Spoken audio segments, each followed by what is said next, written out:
It took another 2 hours of careful digging before she uncovered it.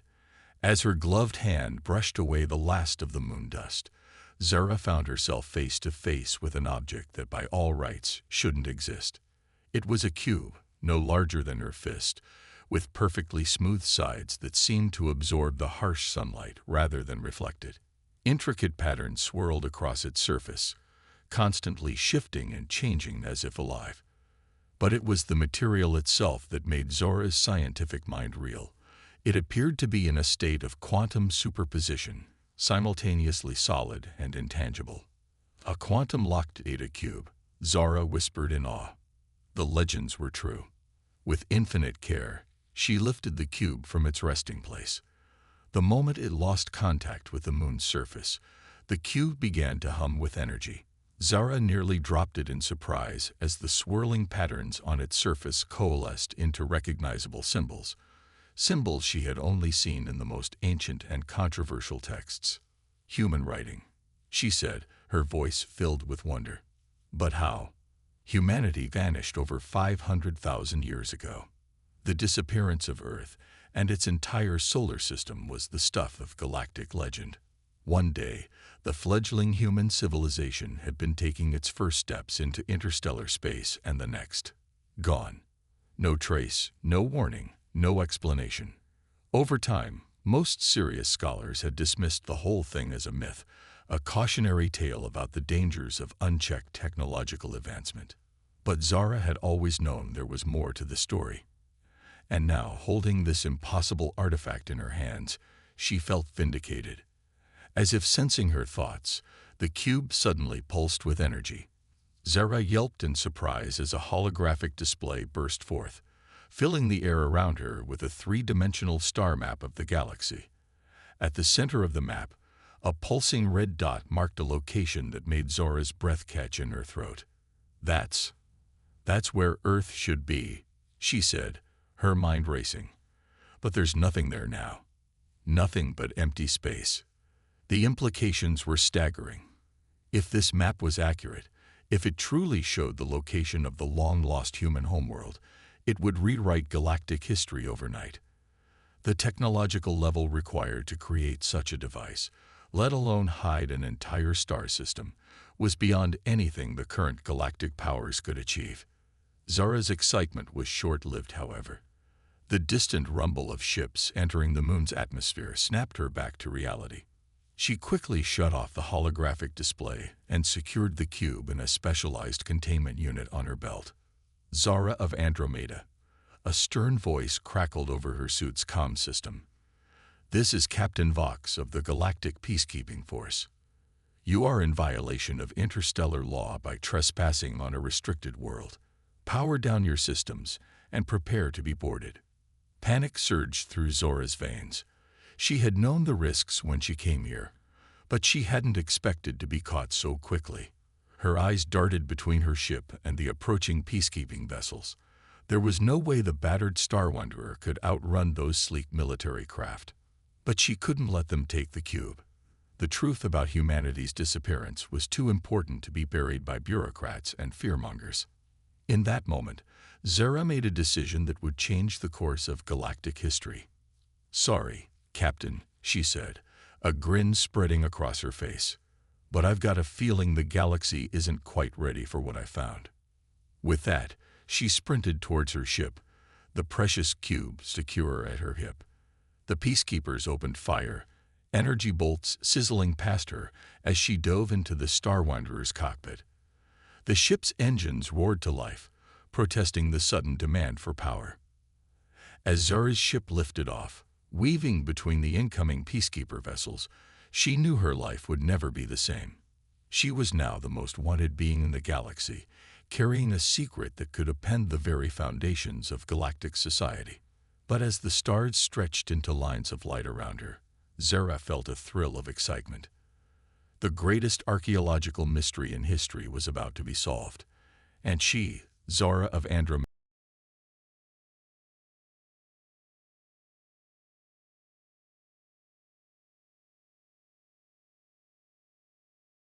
the Cosmic Scavenger Hunt. The dingy neon lights of Nexus Station's underbelly flickered erratically, casting strange shadows across Zora's face as she hunched over a battered datapad. 3 standard galactic weeks had passed since her narrow escape from Novus 9, and the Andromedan archaeologist had gone from respected, if controversial, academic to the galaxy's most wanted fugitive. "You sure this is the place?" a gruff voice asked from the shadows. Zora looked up, her multifaceted eyes adjusting to focus on the hulking form of Grax, a Taurian mercenary she'd reluctantly partnered with. His bovine features were set in a permanent scowl, but Zara had learned to detect the hint of concern in his rumbling voice. "As sure as I can be," Zara replied, gesturing to the datapad. The quantum cube's data points to an ancient human outpost on Epsilon Eridani II. If we're going to find the next clue to Earth's location, it'll be there. A derisive snort drew their attention to the third member of their makeshift crew. Lyra, a lithe Phylixian with fur the color of starlight, was busy tinkering with a complex-looking device. Her tail swished in agitation as she spoke. "And I suppose you figured out how we're going to get past the Galactic Peacekeepers' blockade?" Lyra asked, her feline features twisted in a sardonic grin. "Last I checked, they'd got the entire Epsilon Eridani system locked down tighter than a Volrathi vault." Zara allowed herself a small smile. "That, my feline friend, is where your particular talents come in." Before Lyra could respond, the station's public address system crackled to life. A stern voice echoed through the grimy corridors. "Attention all beings. This is a galactic peacekeeper alert. Be on the lookout for Zara of Andromeda, wanted for theft of restricted artifacts and evading arrest. Approach with caution. Substantial reward for information leading to her capture." The trio exchanged glances. "Well," Grax rumbled, "guess that's our cue to leave." They made their way through the winding back alleys of Nexus Station, dodging patrols and using every trick in the book to avoid the ever-present surveillance systems. Zara's ship, the Star Wanderer, was docked in a forgotten maintenance bay, hidden under layers of forged paperwork and bribes. As they approached the ship, a figure stepped out from behind a stack of cargo containers. Zara's hand went to her blaster, but she relaxed slightly when she recognized the newcomer. "Professor Xan," she said, nodding to the elderly Arcturian. "I was beginning to think you wouldn't show." The wizened alien scientist huffed, his tentacles writhing in agitation. "Do you have any idea the risk I'm taking, Zara? If the Academy found out I was helping you." "They'd do what?" Zara interrupted. "Strip you of your titles. Banish you from the scientific community. Face it, San, you're as curious about this as I am. The chance to uncover the truth about humanity's disappearance is worth any risk." San's bioluminescent patches pulsed with resigned agreement. He handed Zora a small, encrypted data crystal. "This contains all the information I could gather on human archaeological sites. It's not much. Most records were purged centuries ago, but it might help." Zara tucked the crystal safely away. "Thank you, Professor. This means more than you know." With a final nod, San melted back into the shadows of the station. Zara turned to her companions. "All right, let's move. We got a long journey ahead of us." The Star Wanderer slipped out of Nexus Station under the cover of a departing freight convoy. As soon as they cleared the station's traffic control zone, Lyra got to work. "All right, boys and girls," the Phylixian said, her claws dancing over the ship's navigation controls. "One cloaked ship, coming right up." The air around the Star Wanderer shimmered as Lyra's experimental cloaking device engaged. It wouldn't fool dedicated scan arrays, but it would keep them off casual radar sweeps. Their journey to the Epsilon Eridani system was tense. Twice they had to power down all systems and drift to avoid patrolling peacekeeper ships. But finally, the blue-white star of Epsilon Eridani appeared on their view screen. "There it is," Zara breathed, pointing to a small, rocky world. "Epsilon Eridani II, the site of one of humanity's first extrasolar colonies." Grax grunted, checking the ship's sensors. and crawling with peacekeepers. How do you propose we get down there? Zara's reply was cut short by a proximity alarm. A massive ship had just dropped out of faster-than-light travel, barely 1,000 kilometers from their position. Suns and moons, Lyra swore. That's the Adamant Will, flagship of the Peacekeeper fleet. The enormous vessel hung in space like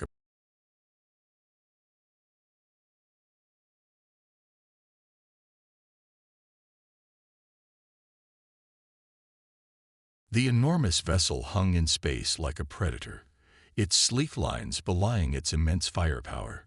Scores of smaller craft began to deploy from its hangars, forming a complex search pattern. They're looking for us, Zara said, her voice tight. Lyra, how long can your cloak hold? The Phylixian's ears were flat against her skull. Against that level of scanning power, minutes, at best. Zara's mind raced. They were so close to the next piece of the puzzle, she couldn't give up now. An idea began to form, desperate, dangerous, and more than a little crazy. Grax, she said, turning to the Taurian. Remember that package we picked up on Centauri Prime? I think it's time we put it to use. Grax's eyes widened in understanding. You can't be serious. That thing's unstable at best, catastrophic at worst. Do you have a better idea? Zara shot back. The Taurian sighed, then nodded. He lumbered off to the cargo hold, returning moments later with a cylindrical device that pulsed with an ominous red light. Ladies and gentlemen, Zara announced, allow me to introduce you to the latest in quantum entanglement technology, courtesy of some old friends in the Outer Rim. Lyra's tail bristled. Is that what I think it is? Zara nodded grimly. A quantum fissure generator, illegal in every settled system, and for good reason. But right now, it's our ticket planetside. With practiced ease, Zara began inputting commands into the device. Here's the plan. We launch this towards the Adamant Will. When it detonates, it'll create a temporary rupture in the fabric of space-time. The resulting gravimetric shockwave should be enough to disable every ship in the system, including ours. And how, exactly, do we survive this little light show? Grax rumbled. Zara's multifaceted eyes glittered with determination. We ride the shockwave down to the planet's surface. If my calculations are correct, the Star Wanderer's inertial dampeners should be able to compensate. Mostly. For a moment, silence reigned in the cockpit. Then Lyra burst out laughing. You're insane. You know that. Completely, utterly insane. She grinned, showing her pointed teeth. I love it. Let's do it. Grax simply shook his head, but moved to the co-pilot's seat without further protest. Zara took a deep breath, her hand hovering over the launch control. Well, my friends, here's to making history, or becoming a very small part of it. Launching in 3, 2, 1. The quantum fissure generator shot out from the Star Wanderer, streaking towards the Peacekeeper flotilla. For a heartbeat, nothing happened. Then, with a silent flash that seemed to distort the very stars around it, the device detonated. Reality itself appeared to twist and buckle. The Adamant Will and its fighter screen were caught in the quantum maelstrom, their systems overloading in cascading waves of energy. The Star Wanderer, too, began to tumble, alarms blaring as the ship fought against forces it was never designed to withstand. Hold on to something, Zara yelled over the din, wrestling with the controls. As the laws of physics reasserted themselves, the Star Wanderer was catapulted towards Epsilon Eridani II, a shooting star blazing a path through the planet's atmosphere. Zara's world narrowed to the ship's controls and the rapidly approaching ground, her every sense focused on the impossible task of landing safely. With a bone-jarring impact that tested the limits of the inertial dampeners, the Star Wanderer slammed into the rocky surface of humanity's long-abandoned colony world. As the dust settled and warning klaxons slowly faded, Zara looked out at the alien landscape before them. Somewhere out there lay the next piece of the grand puzzle, the key to unlocking the greatest mystery in galactic history. "Well," she said, turning to her stunned companions with a grin, "shall we see what secrets this place has been hiding for?"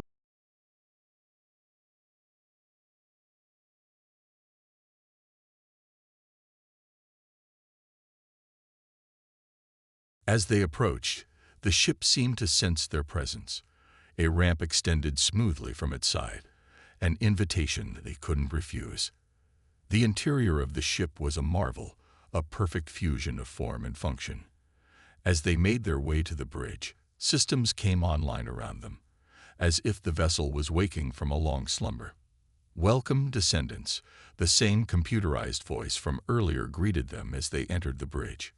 "I am ARIA, the Artificial Reconnaissance and Interstellar Assistance System of the HSS Pathfinder. Please state your destination." Zara didn't hesitate. "Earth," she said, her voice filled with determination. "Take us to Earth." There was a moment of silence. Then, "Coordinates accepted. Initiating trans-dimensional jump. Please prepare for temporal spatial displacement." "Wait, what?" Lyra began, but her words were cut off as reality seemed to twist around them.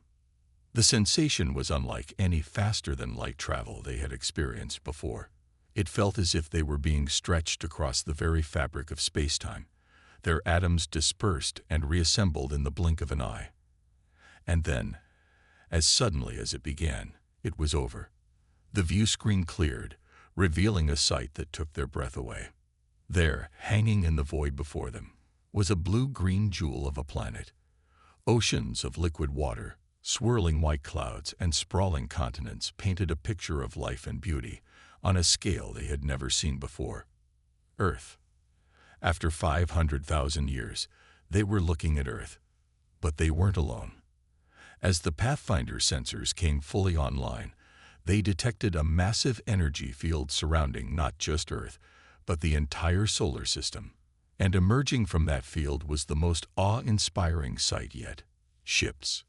Thousands upon thousands of ships, each one a masterpiece of engineering that made even the Pathfinder look obsolete by comparison.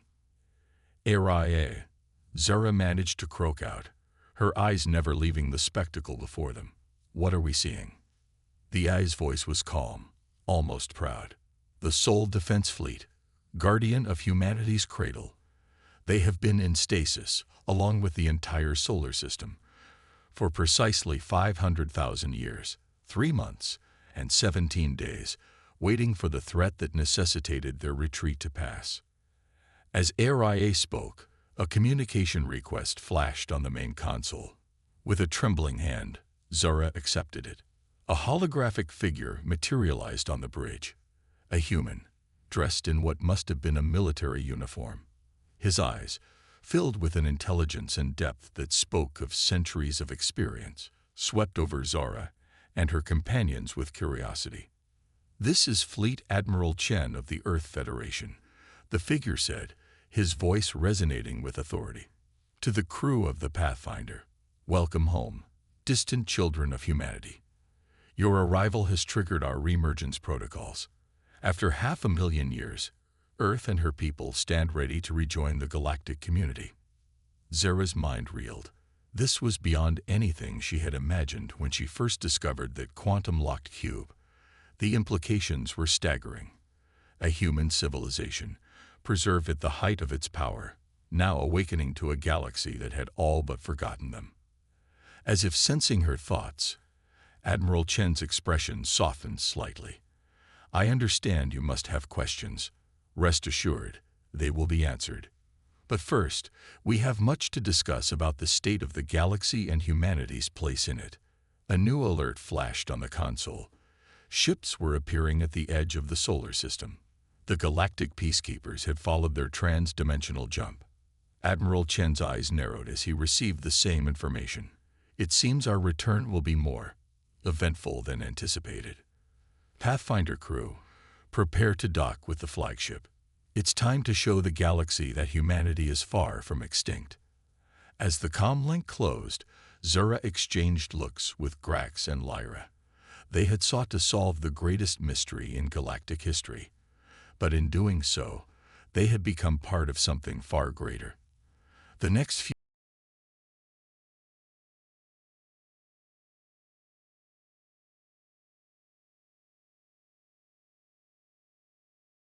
Humanity's cosmic culture shock. The cavernous docking bay of the human flagship, Celestial Vanguard, dwarfed the Pathfinder as it glided in for landing. Zara, Grax, and Lyra stood at the viewport, awestruck by the sheer scale and technological marvels surrounding them. "I've seen cosmic wonders that would make most beings weep," Grax rumbled, his usual gruff demeanor softened by wonder. "But this is something else entirely." As the Pathfinder settled onto the docking platform, they were greeted by a delegation of humans led by Admiral Chen. The diversity of the human group was striking. A rainbow of skin tones, hair colors, and facial features that spoke to a rich genetic tapestry. "Welcome aboard the Celestial Vanguard," Admiral Chen said, his voice warm but tinged with an undercurrent of urgency. "I'm afraid pleasantries will have to wait. The galaxy, it seems, is not content to give us a moment to catch our breath." Zara nodded, her multifaceted eyes taking in every detail of her surroundings. "The galactic peacekeepers followed us.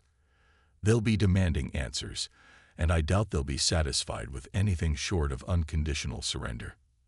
A wry smile touched Chen's lips. "Yes, well, unconditional surrender isn't exactly in humanity's playbook. Come, we have much to discuss and little time to do it." As they made their way through the ship's corridors, Zara and her companions were struck by the seamless blend of advanced technology and artistic beauty. Holographic displays flickered with information in a script none of them recognized, while the walls themselves seemed alive with shifting patterns that were both aesthetic and functional. They entered a large circular room that Zara guessed was the ship's command center. A massive holographic display dominated the center, showing real-time updates of the solar system and the approaching peacekeeper fleet. "Before we address our visitors," Chen said, turning to face them, "there's something you need to understand about why we went into stasis in the first place." With a wave of his hand, the holographic display shifted, showing a terrifying image of a vast, dark mass moving between the stars. 500,000 years ago, our long-range sensors detected this," Chen explained, his voice grave. "We called it the Void Eater, a cosmic anomaly of unimaginable power, consuming everything in its path. Entire galaxies vanished into its maw." Lyra's tail bristled. "That's impossible. Nothing cold." "Nothing in your experience," Chen interrupted gently. "But the universe is vast and full of terrors beyond our comprehension. We faced a choice: stand and fight a battle we couldn't hope to win, or hide and preserve our civilization until the threat passed." Zara's mind raced. The quantum lock technology, the trans-dimensional jump drive. It was all to hide from this Void Eater. Chen nodded. "We removed ourselves from space-time, hoping that when we re-emerge, we'd find a galaxy ready to unite against the greater threat. Instead," he gestured to the approaching peacekeeper fleet. Grax snorted. "Instead, you find a galaxy that's forgotten you ever existed, ruled by bureaucrats more concerned with maintaining their power than facing real challenges." "Precisely," Chen said. "And now we face a dilemma. We possess technology and knowledge that could revolutionize life for every sentient being in the galaxy. But we also carry a warning of a threat that could annihilate everything if we're not prepared." The room fell silent as the weight of his words sank in. It was Zora who finally.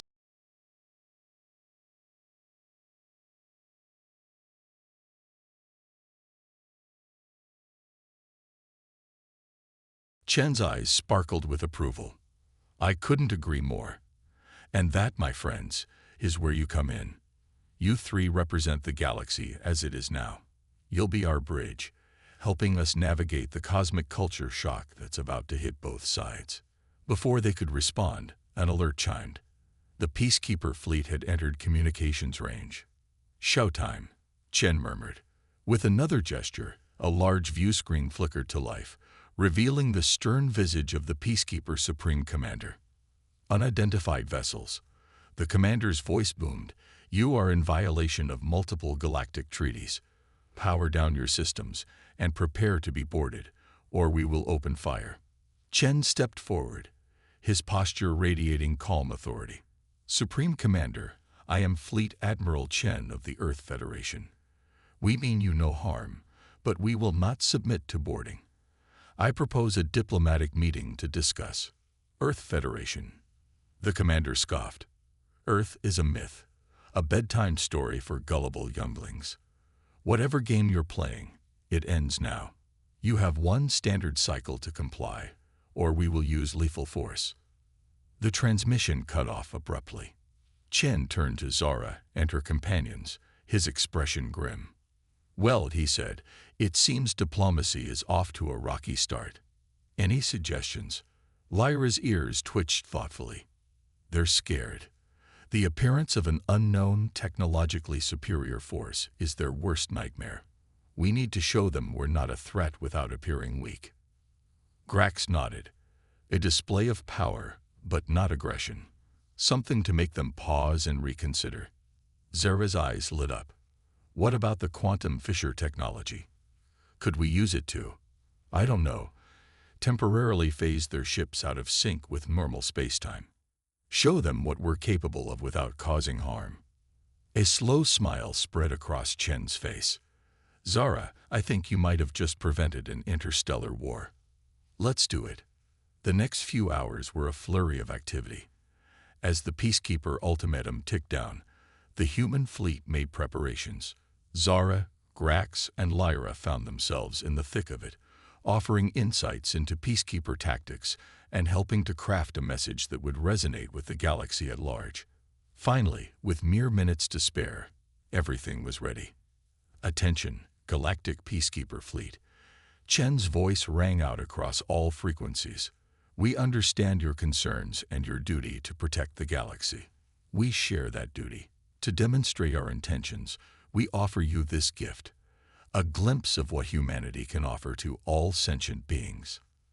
At Chen's signal, a wave of energy pulsed out from the human fleet. It washed over the Peacekeeper ships, and for a moment, nothing seemed to happen. Then, to the astonishment of everyone watching, the Peacekeeper vessels began to shimmer and fade, becoming translucent. Do not be alarmed, Chen continued. Your ships and crews are unharmed, merely phased slightly out of normal spacetime. In 30 seconds, you will return to normal. This technology could revolutionize space travel, medical science, and 100 other fields. And it's just the beginning of what we can offer in exchange for peace and cooperation. As the Peacekeeper ships faded back into normal space, there was a tense moment of silence. Then, a new transmission came through, the Supreme Commander, but with a decidedly different tone. Fleet Admiral Chen, the commander said, a note of awe in their voice.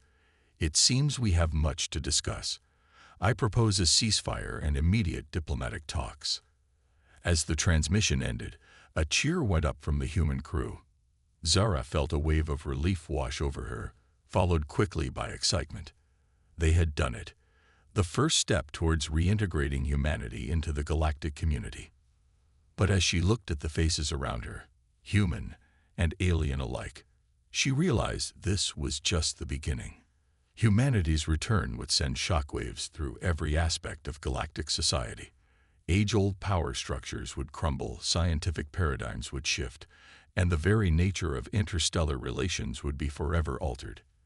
And looming behind it all was the specter of the Void Eater, a threat that would require a united galaxy to face. As Admiral Chen approached, a datapad in hand and a determined glint in his eye, Zara knew that her adventure was far from over. The greatest challenge, bridging 500,000 years of separation between humanity and the rest of the galaxy, was just beginning. Ready for your next assignment, Ambassador Zara? Chen asked with a smile. Zara looked to Grax and Lyra.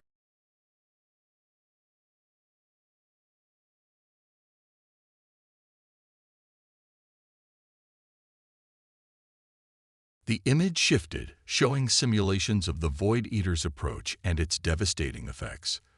The silence in the amphitheater was deafening. Zara seized the moment. This is why we need to work together.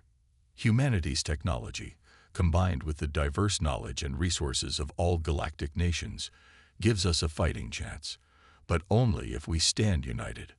The Valrethi representative, momentarily stunned by the display, found its voice again. And who's to say the humans didn't fabricate this threat? How can we trust them after they abandoned the galaxy for so long? Before Zara could respond, Grax stepped forward, his massive form imposing even in the grand amphitheater. I've seen the human ships up close, the Taurian rumbled. I've walked their halls and studied their tech. If they wanted to conquer us, they could have done it the moment they reappeared. Instead, they offer us partnership. Lyra joined in, her feline grace a stark contrast to Grax's bulk. Think about it. What could the humans possibly gain by uniting the galaxy under false pretenses? They're sacrificing their technological advantage by sharing it freely. That's not the act of conquerors. A hush fell over the assembly as the delegates considered their words. Zara felt a glimmer of hope. They were listening. But then alarms blared throughout the station. The star field above them shifted, showing a massive fleet of ships dropping out of faster-than-light travel near Harmony. Multiple unidentified vessels detected. A panicked voice announced over the station's comm system. They're not responding to hails and are powering up weapons. Chaos erupted in the amphitheater.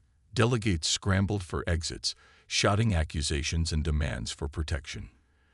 In the midst of it all, Zora locked eyes with Admiral Chen. A silent understanding passed between them. Chen's voice cut through the pandemonium. Attention all delegates. Please remain calm. The Earth Federation fleet stands ready to defend this station and all those aboard it. But we need your trust and cooperation. The Arcturian moderator, its bioluminescent patches pulsing rapidly, turned to Chen. What do you propose, Admiral? A joint defense, Chen replied without hesitation. Let representatives from each major power join our command center. Show them how we operate. Let them be part of the solution. Together, we can turn this attack into a demonstration of what a united galaxy can achieve. For a tense moment, no one moved. Then, slowly, delegates began to step forward. The Valrethi representative, its earlier hostility replaced by grim determination, was among the first. What followed was a battle unlike any the galaxy had ever seen. Human ships, their advanced technology on full display, coordinated seamlessly with vessels from a dozen different races. Zara, Grax, and Lyra found themselves in the thick of it, their unique perspectives and skills proving invaluable in the heat of combat. The attackers, revealed to be a coalition of anti-human extremists from various worlds, were no match for the unified defense. Within hours, the threat was neutralized, with minimal loss of life on either side. As the dust settled and the delegates reconvened, there was a palpable shift in the atmosphere. The shared danger and triumph had done more to unite them than any words could have. Zara stood once more before the assembly, her voice ringing with newfound authority. What we've just experienced is but a fraction of what we'll face when the Void Eater arrives. But it's also proof of what we can accomplish when we work together. Humanity doesn't seek to rule the galaxy. We seek to save it, alongside all of you. The Valrethi representative, looking somewhat chastened, spoke up. We may have been hasty in our judgments. Perhaps it is time we truly listened to what the humans have to offer. A chorus of agreement rippled through the amphitheater. As Zara watched, she saw treaties being drawn up, technological exchange programs being proposed, and joint scientific ventures being planned. It wasn't perfect harmony. There were still disagreements and suspicions to overcome. But it was a start. Admiral Chen approached, a rare smile on his face. Well done, Ambassador Zara. You and your friends have accomplished more in 6 months than I dared hope for in years. Zara looked at Grax and Lyra, seeing her own mix of exhaustion and exhilaration mirrored in their faces. We're not done yet, Admiral. The real work is just beginning. As the newly united galactic community buzzed with activity around them, Zora's gaze drifted to the starfield still visible above.